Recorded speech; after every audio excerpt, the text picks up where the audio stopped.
Now this is the one here. My mother, when we were going to school, we used to, in our school books, we'd learn a poem.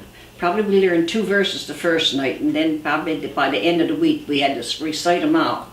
But in the meantime, if we knew them and we could learn something different, so Mom started teaching me this one. So many poems. I was about 7 or 8 years old then. So many verses each night. And that's how I come to remember it. I hope I can remember it now, but I got it here in the eye. I don't need a book, I don't think so. It's the wreck of the Hesperus. It was the schooner Hesperus that sailed the wintry sea. The skipper had taken his little daughter to bear him company.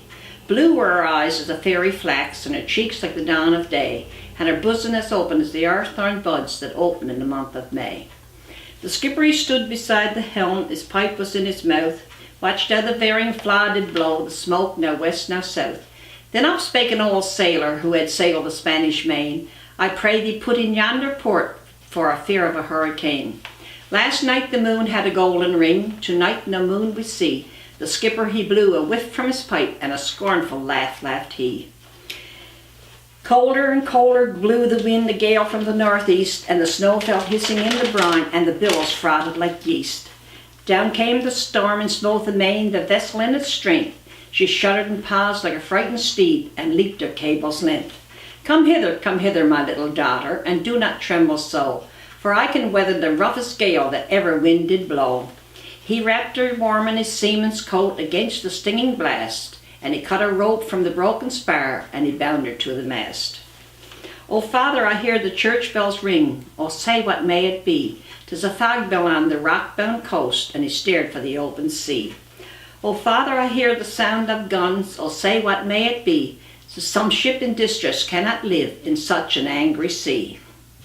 O father, I see a gleaming light, oh say what may it be? The father answered, never a word, a frozen corpse was he.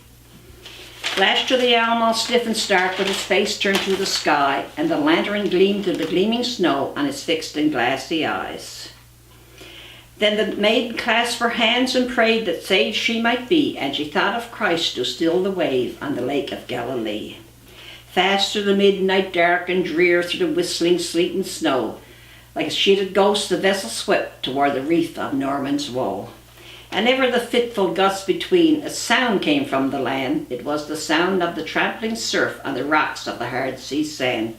The breakers were right beneath her bow, she drifted a dreary wreck, and swooping billows swept the crew like icicles from her deck. She struck where the white and the fleecy waves looked soft as scarlet wool, but the cruel rocks they gored her sides like the horns of an angry bull. Her rattling shrouds all sheeted in ice, and the masts went by the board. Like a vessel of glass she stove and sank, oh ho, the breakers roar. At daybreak on the bleak sea beach, a fisherman stood aghast to see the form of a maiden fair lashed close to a drifting mast, the salt sea frozen on her breast, the salt tears in her eyes, and to see her hair like the brown seaweed on the billows fall and rise. Such was the wreck of the Hesperus in the midnight and the snow. Christ save us all from a death like this on the reef of Norman's Woe.